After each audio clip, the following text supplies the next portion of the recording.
Assalamualaikum warahmatullahi wabarakatuh. Perkenalkan, saya Indriana Sari dengan NPM 241442000020 dari kelas BK A124.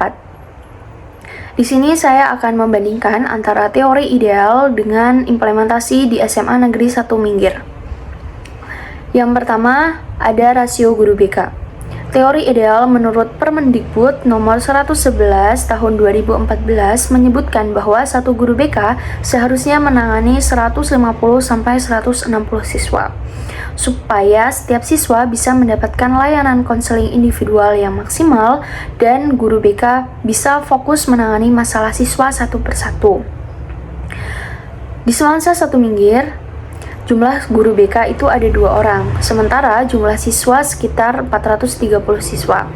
Ini berarti rasio guru BK saat ini sekitar satu guru BK untuk menangani 215 siswa.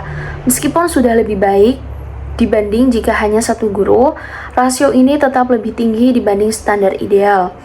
Kondisi ini dapat menyebabkan intensitas konseling individual berkurang dan guru BK mungkin tidak bisa menangani semua kasus yang kompleks dengan optimal.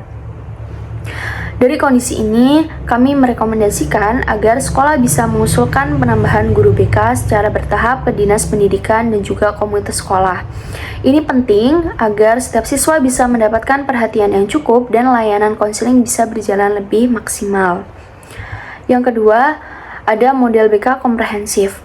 Model BK komprehensif menurut Gisbert dan Henderson mencakup 4 komponen utama. Yang pertama, layanan dasar, kemudian layanan responsif, yang ketiga, perencanaan individual, dan yang terakhir adalah dukungan sistem. Model ini bertujuan agar layanan BK tidak hanya reaktif terhadap masalah, tetapi juga proaktif dalam mendukung perkembangan siswa secara menyeluruh. Di SMA Negeri 1 Minggir, keempat komponen ini sudah diterapkan. Siswa mendapatkan layanan dasar seperti konseling individual, layanan responsif ketika ada masalah yang sangat mendesak, kemudian perencanaan individual untuk pengembangan belajar dan karir, serta dukungan sistem dari sekolah dan pihak eksternal.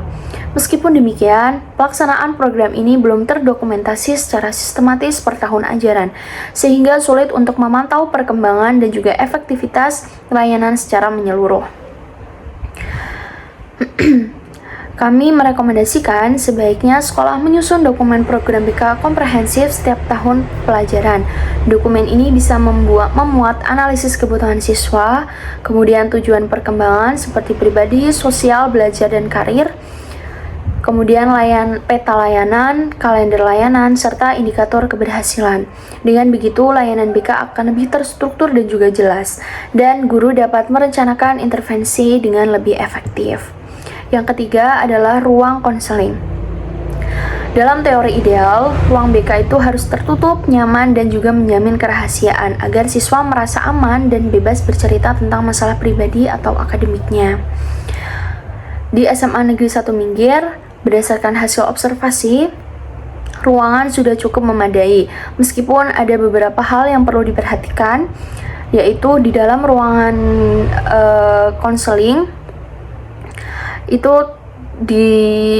digunakan juga sebagai ruangan untuk menyimpan berkas-berkas alumni tahun-tahun lalu dan juga untuk menyimpan alat print-printan atau percetakan. Menurut saya, ruangan tersebut sudah cukup ideal ataupun sudah memadai untuk dilaksanakannya proses konseling di ruangan tersebut.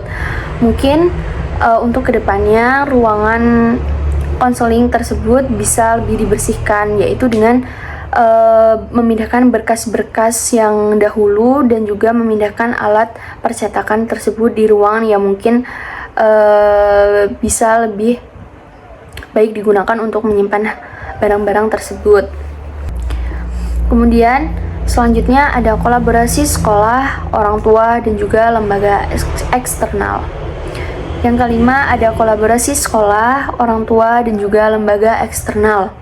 Dukungan sistem dalam model BK komprehensif menekankan pentingnya kolaborasi antara sekolah, orang tua, dan lembaga eksternal seperti konseling seperti psikolog atau puskesmas. Hal ini membantu siswa mendapatkan dukungan menyeluruh baik di sekolah maupun di rumah.